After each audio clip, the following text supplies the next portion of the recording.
அக்பர் மற்றும் பாபருக்கு அளிக்கப்படும் முக்கியத்துவம் சத்ரபதி சிவாஜிக்கு வழங்கப்படுவதில்லை என ஆந்திர துணை முதல்வர் பவன் கல்யாண் கடுமையாக விமர்சித்திருக்கிறார். விஜயவாடாவில் செய்தியாளர்களிடம் பேசிய அவர், அக்பர் குறித்து உயர்வாகவும் மாவீரன் அளவிற்கு பேசுகிறோம். பாபர் போல் அதிரடியான ஆக்கிரமிப்பாளரை மகிமைப்படுத்துகிறோம். ஆனால் விஜயநகர பேரரசு பற்றி ஏன் எதுவும் சொல்லப்படவில்லை?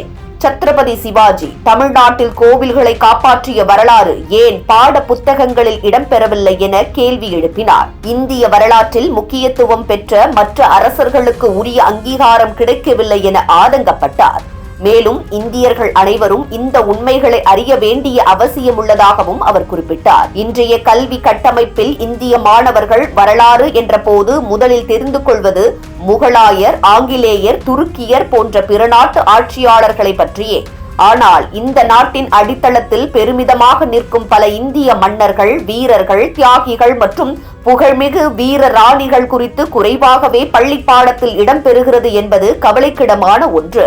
அரசு பள்ளி பாட புத்தகங்களில் பாபர், அக்பர், ஷாஜகான், அவுரங்கசீப் ஆகியோரின் ஆட்சி, கட்டடக்கலை, நிர்வாகம் போன்றவை விரிவாக கற்பிக்கப்படுகின்றன.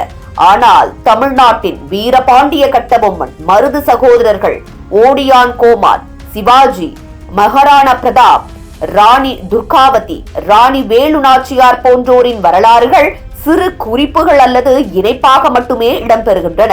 இந்த நிலைமை இந்தியர்களின் சொந்த வேற்றுமை உணர்வை வளர்க்கும் வகையில் உருவாகி வருகிறது. நமது வரலாற்று உணர்வுகள் மறைக்கப்படுவதால் மாணவர்களுக்கு தங்களுடைய பகிர்ந்து கொள்ளும் பாரம்பரியம், வீர மரபுகள் குறித்து முழுமையான விழிப்புணர்வே உருவாகவில்லை. புதிய தலைமுறையினருக்கு உண்மையான வரலாற்றை தெரிய வைக்க வேண்டிய கட்டாய கடமை கல்வி அமைப்பிற்கு இருக்கிறது என கல்வியாளர்கள் தெரிவிக்கின்றனர். இந்தியாவின் உண்மை வரலாறு முழுமையாக எடுத்துரைக்கப்பட வேண்டிய கட்டாயம் இருக்கிறது. இது வெறும் பழைய சம்பவங்களின் பதிவு அல்ல, இன்று நம்மை யாராக உருவாக்கியது என்பதை நினைவுறுத்தும் அடையாளமாக இருக்கிறது. தற்போது இந்தியாவில் சில மாநிலங்களில் முகலாய வரலாற்று பாடத்திட்டங்கள் பள்ளிகளில் இருந்து கொஞ்சம் கொஞ்சமாக நீக்கப்பட்டு வருவது குறிப்பிடத்தக்கது.